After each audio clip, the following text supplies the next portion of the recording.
Pour sa première conférence de presse gouvernementale, Serge Tel a souhaité en préambule de son propos revenir sur ses premiers mois à la tête du gouvernement monégasque. Il a évoqué les grandes thématiques qui vont guider son action afin de garantir un État fort.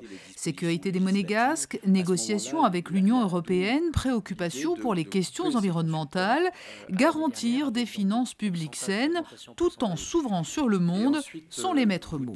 Cette ouverture-là doit permettre de bénéficier à tous. Et seul l'État peut faire ça. Et un État fort, c'est l'État qui va permettre à tout le monde d'être protégé éventuellement de cette mondialisation, mais d'en bénéficier. Plusieurs projets d'avenir pour la principauté engagés depuis plusieurs mois, voire plusieurs années, sont en passe d'aboutir. Cette conférence de presse gouvernementale aura notamment permis de faire le point sur un dossier qui est au cœur de toutes les préoccupations dans le contexte international actuel, la sécurité nationale.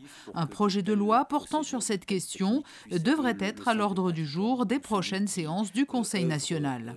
Les dramatiques événements de 2015, les attentats de Paris et ceux de Bruxelles, ont mis en évidence que des risques nouveaux, une menace nouvelle devaient être pris en compte. Et le projet de loi a effectivement pour objet, un des principaux objets, c'est de compléter les moyens dont dispose la police en matière de police administrative pour procéder à des opérations de renseignement, d'information qui sont les seules nécessaires et indispensables pour pouvoir prévenir d'éventuels problèmes, risques et attentats. Autre volet de l'action gouvernementale qui pourrait trouver une issue fin juin si le Conseil national vote 2 projets de loi allant en ce sens.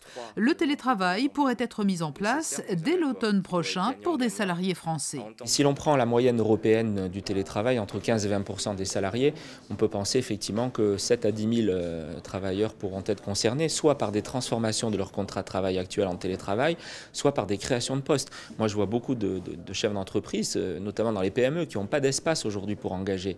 Or, la loi permettra de n'imposer qu'un tiers de présence au bureau.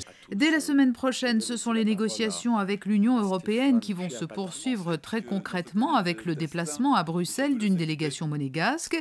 Les enjeux sont importants. Ils portent par exemple sur la possibilité pour l'économie monégasque de s'ouvrir à ce marché, mais pas seulement. Le point qui pour l'instant est traité, celui sur lequel nous avons le plus avancé, et le second volet et le plus important pour nous, c'est la substance, c'est-à-dire l'application des 4 libertés à Monaco et dans quelles conditions elles seront appliquées à Monaco. C'est là où effectivement notre négociation doit être la plus pertinente et où nous devons obtenir des aménagements qui nous permettent de conserver les spécificités qui sont celles de Monaco aujourd'hui.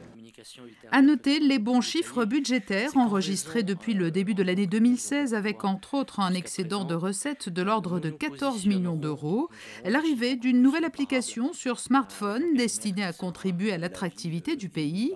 Monaco Welcome recense de très nombreuses activités et facilités en principauté.